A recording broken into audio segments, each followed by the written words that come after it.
What's up, people? We are back with more of Katawa Shoujo.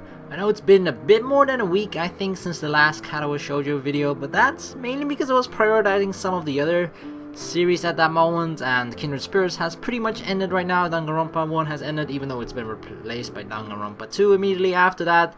But yeah, I sort of wanted to prioritize wrapping those series up, especially after I finished the Hanako ending, at least the good one. But this basic video is basically just the Hanako bad ending, and it's to let you guys know that I've obviously not stopped the series. It was just sort of on a little bit of a break, a short one, but we are back here again. And after this, we're going to be doing the Shizune route, but I will have to play through this Hanako bad route. I know some people told me not to play through it, or they didn't want to see it, and that's perfectly fine. I can understand that, because the Hanako bad ending is probably going to be very sad and whatnot. But the thing is, like, I have to play through it for the sake of completion, because this scene does unlock a CG image, and I obviously want to unlock every single one of them. So yeah, I'll be playing through this one. If you don't want to check it out, I can perfectly understand that. I really understand it. It's better to sort of end the route on a good ending than on a bad one. But I am really curious as to just the possibility and what happens when we do get the bad ending. So yeah, once again, if you don't want to check out the bad ending, that's perfectly fine. Tomorrow we'll probably start the Shizune route. So if you guys can wait for that one, then that's alright by me. And yeah, for the people that do want to stick around and watch this probably very, very sad bad ending, then we're gonna start it right now. I rap my knuckles thrice on Hanako's door. As expected, there's no answer.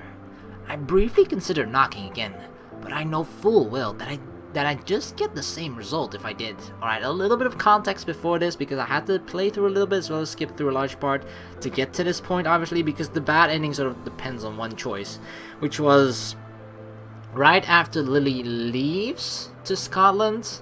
You either had the choice to just call it a day with Hanako and just like, yeah, let's both just go home, go our separate ways and go home, or go together with her in the city. So going together into the city with her results into the good ending, and going your separate ways, just calling it a day, results in this bad ending. And the whole scene basically played out where where Hanako is not present at school. She's inside her door, locked herself up due to her birthday, and you know, her sort of remembering about the accident and her parents dying and stuff like that. And Hisao calls up Lily, and despite Lily's advice, like, you had the option to either listen to Lily again or ignore her advice, Hisao, regardless of which option you take, he ignores her advice and just goes to Hanako's door immediately rather than waiting a couple of days, which is what you do in a good ending. So yeah, this is basically, we show up at Hanako's door at a really bad timing, and it's probably the whole reason and the catalyst for this entire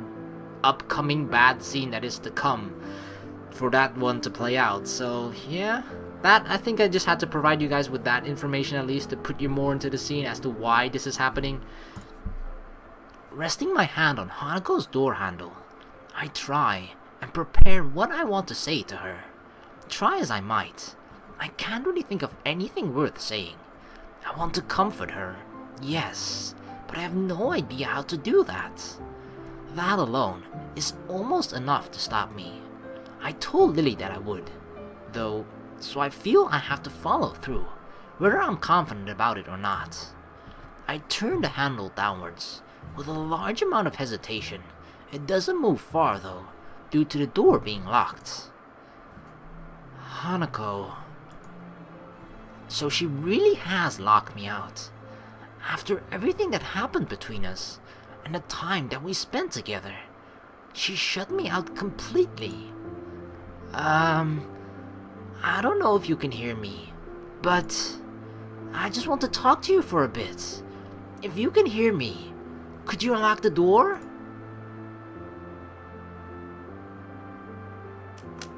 I wait in silence. Minutes pass, but I eventually hear footsteps coming to the door, and the lock being worked. At least she's willing to hear me out. That's one good thing. I don't really know what to say, but I just wanted to see you. I wanted to make sure that you're alright. I take a breath before pushing the handle down and opening the door.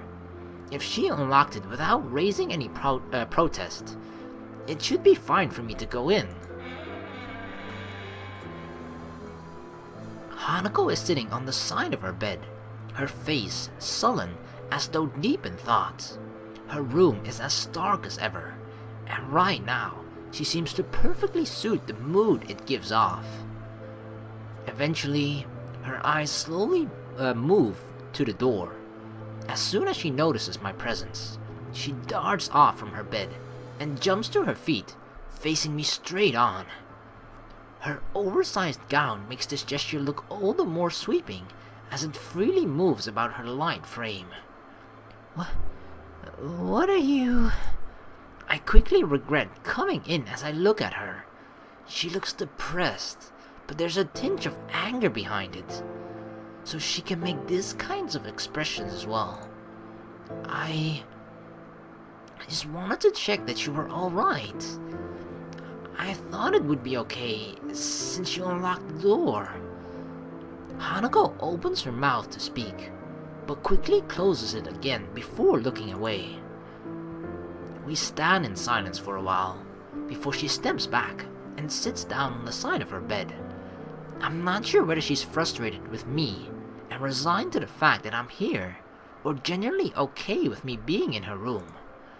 Once again, I find myself completely unable to work out how she feels. It's annoying. I end up walking to her desk chair and taking a seat. I do it slowly, to allow her time to raise any issue she might have with me sticking around, but she doesn't say anything. All she does is stare at the ground, not moving a muscle.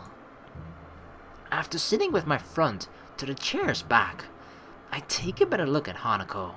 She appears pale, but her cheeks look red. I'm not sure she's been eating well either, given how thin her frame looks. Lily might have said it would be better if I kept more of a distance from her, but it's hard to think of that as the correct way to deal with Hanako when she looks like this. She keeps looking at the ground without a word, as if waiting for me to say something. It's entirely reasonable, since I'm the one who came into her room. You want to go out somewhere? Going down the hill to town might be a bit much, but we could at least go for a walk outside.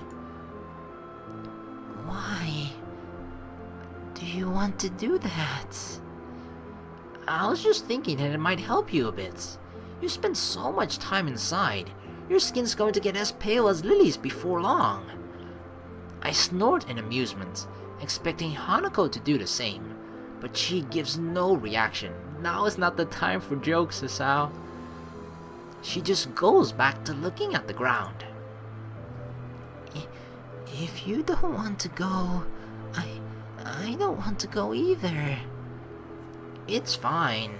I played soccer and hung out with friends after school a lot before coming to Yamaku, so I like being outdoors. Hanako shows no visible reaction. It's hard to talk to her when the discussion is so one-sided. We could go to the library. If it wasn't closed by about now. The gardens would be fine though. She begins to play with her hair. It's distracting and strikes me as a little unusual for her. Then again, since the incident in class happened, I've been tiptoeing around her for fear of hurting her like that again. Actively trying to get her outside might be a good thing. I lean forward a bit more in the chair and give her a slightly forced smile to try and lighten the mood a little. There wouldn't be anyone around by now, so you wouldn't have to worry about someone getting in our way. It could be a little date or something. I give a small chuckle, but catch myself as Hanako stops playing with her hair and grips the bed tightly. Hanako's mouth moves, but try as I might, I can't pick out what she's mumbling. Hanako? You don't understand. Even now, I can only barely understand what she says. It feels like she's trying to make her presence as small as possible. That's incredibly natural for her to do in class or around others, but it hurts when she tries it around me. I told you, it's fine. It's just a little walk. Nobody will notice us. Like, I don't think Hisao should be this forceful. I get out of the chair and walk towards the door, turning back to invite Hanako along. Once again, she doesn't respond at all to what I say. I don't. Going outside for a bit is good for clearing your head. Why do you want to do this? Because I want to help you. I don't want help. Did you just come here to try and get me out? I don't mind.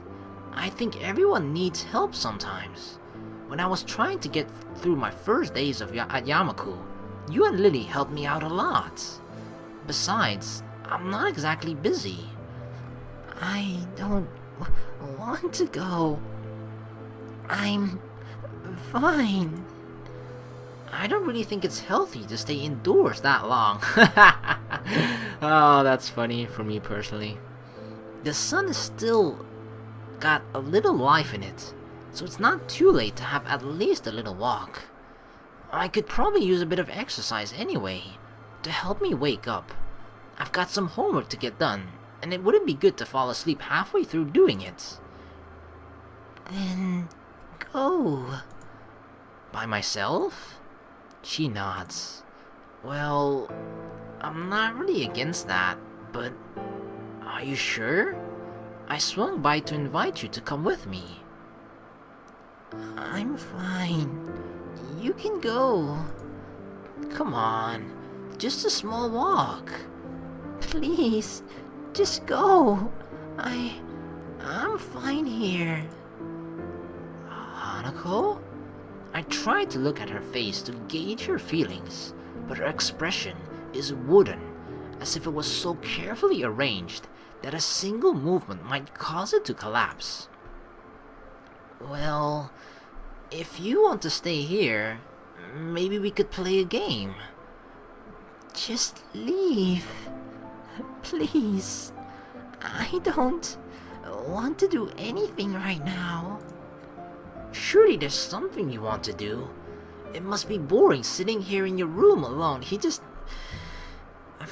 only making it worse, right? Because this is the time when Hanako is like, you know, sort of reflecting on her past, on the accident, what has happened with herself, her parents and stuff, and she just this is all coming from prior, knowledge from before, after doing the good route and after experiencing Hanako like this during the Lily route. But we just know that during this period of the year, she just needs some time to herself, and eventually she'll overcome this on her own. And the fact that he's being so forceful about this just keeps pressing her, like, come on, just go outside, come on. Like, it's really not helping the situation and actually making things worse. I want you to go. Come on, you don't have to be like that. I just want to spend some time with you. Lee and I are worried. So, dude, she said, like, get out of here 3 times already. Take the hint. It's not even a hint. You talked to her? Yeah. We were on the phone just a little while ago. We're both really worried about you, and this is the thing that makes it worse, right? Because it's something, again, that we only got to know because we finished a good ending, but she said herself that she didn't want to be a burden to us. The fact that she always made us worry, the fact that we always had to tiptoe around her in that sense, she didn't want us to be like that, because then she just basically didn't want us to worry about her, that she was constantly a burden to us. That's how it felt for her, right? So once again, him saying these things actually makes her probably feel more guilty about it, because oh no, now I've worried Lily about this too while Lily is on a holiday, and that's going to make her feel even worse about this. Hanako mumbles to herself again. It's incredibly disturbing. Just look at her expression. It's just like angry. Hanako? I'm telling you, please. Go away. You don't understand anything. If we just had a talk, you could tell me what I don't understand. I just want to protect you. I don't really see, don't use that word protect. Get out. Please. Just locking yourself in your room again isn't going to help anything, Hanako. Please. Silence. Hanako, I just want to... She suddenly storms off her bed, turning to me with an expression that takes me completely off guard. Oh my god, she is so pissed off. Get out of my room! Get out of my room! Get out of my room! Hanako yells at me with such force that, for the first time in a long time, I feel genuinely frightened. I have no idea how to react to this. And from Hanako, of all people, leave! I'm telling you, go! But I was just trying to help you. I know I need help. I know I'm broken. I don't need you to tell me that. I never said you were broken or anything like that. It's written on your face. It's written on Lily's face. It's written on everybody's faces. I see a therapist every week. Lily dotes on me as if I were her child. And now, even you. Nothing's changed. Nothing at all. I hate Lily. And I hate you more than anyone. Her face moves in strange, almost grotesque ways.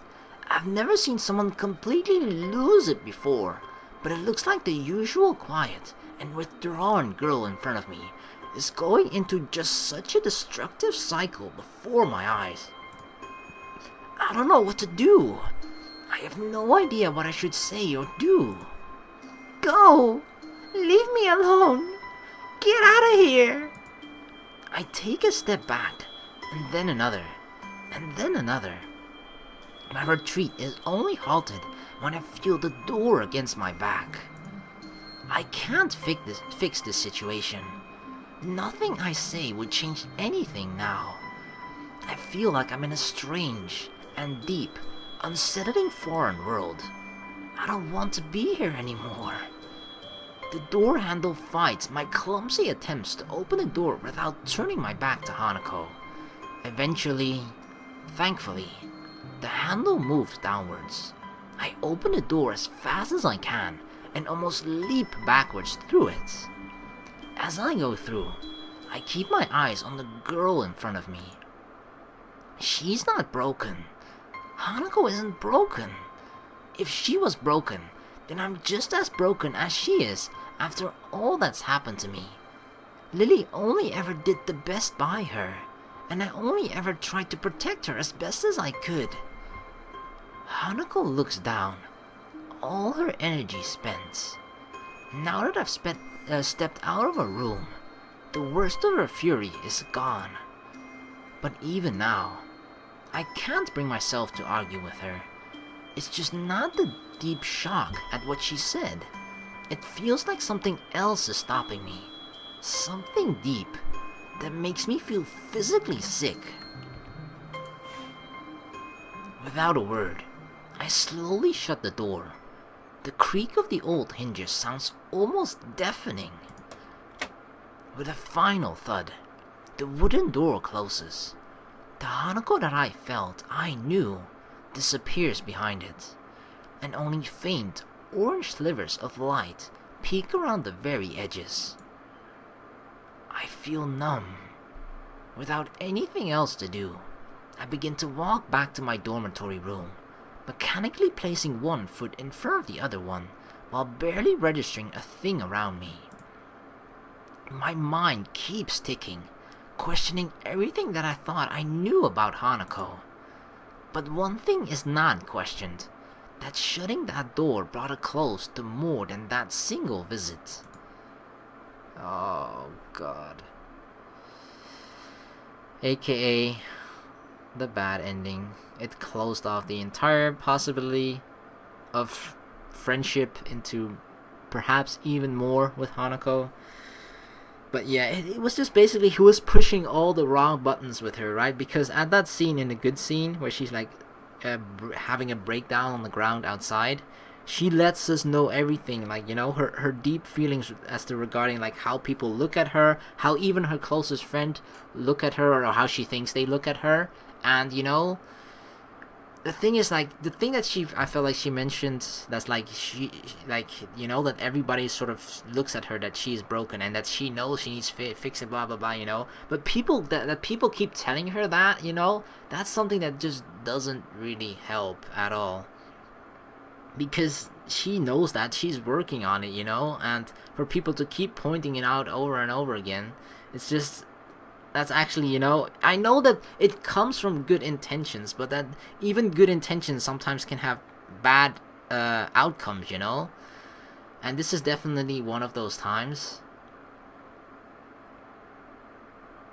But it sort of comes down to it that I feel like part of this is that Hisao doesn't really understand, and that's, I mean, that's exactly what Hanako says, right? But I more mean that he doesn't really understand how to approach her in the right way. And in this case, like, I feel like it's that very subtle choice at the sort of the at the other time where he decides to go out. I mean, that is sort of the defined choice, right? It's the concrete choice where it's just like, yeah, let's go out with Hanako, you know, go out into the real world, have some fun. Lily is gone, so let's try and do, you know, do something of our own, or to just sort of leave her alone. And but I feel like it's like very subtle that he just either has to sort of get how to approach her in the correct way, and that's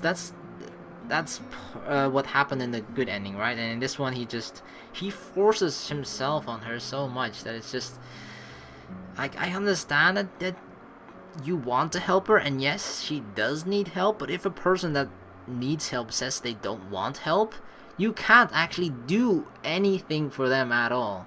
Like, sometimes if people need help and you give them your hand, you extend your hand outwards to them, like, I can help you, that's sometimes all you need to do. But that person has to grab your hand on their own, you know. They have to actually reach out to you too. You can't force them to grab your hand. And I feel like that's the biggest part, that he's really like, come on, hold my hand. Like, he's holding her hand in front of her face, like, come on, hold it, I'm trying to help you, hold my freaking hand already, you know. And that's just not a good way to approach that. You have to extend your hand outwards, let her know that you're willing to help, but then, you know, if she wants you to back off, you back off. If she wants to accept your help, she will accept your help.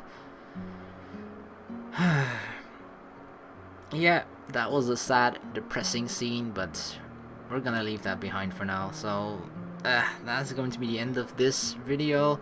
In the next one, we're going to be starting the Shizune route, and that is actually going to be the very last route of this game as well. So yeah, we're getting pretty close to the end of things. I mean, we still have about, I don't know exactly how many videos there is for every single route, but it's about 10 to 15, I imagine. So we still have a ways to go, of course.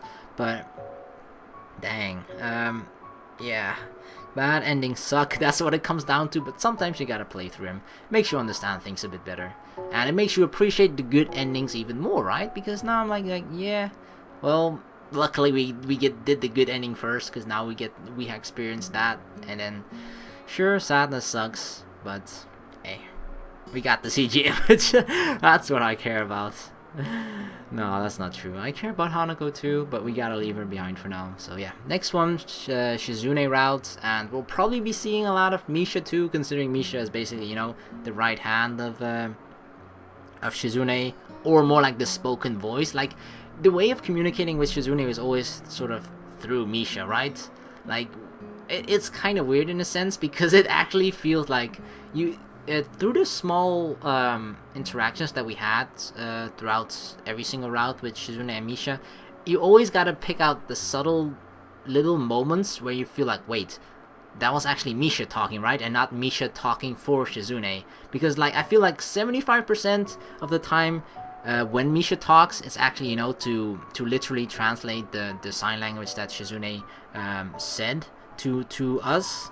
But that other small time, it's like Misha's actually talking herself. but it definitely feels more like Nisha's, you know, actually just the spoken voice of Shizune. But yeah, we'll explore more about those two characters and more specifically Shizune in the next video. So thank you guys so very much for watching. I'm going to be ending things here right now. So yeah, please like and subscribe for more and blah blah blah, and I'll see you guys all in the next video. Peace.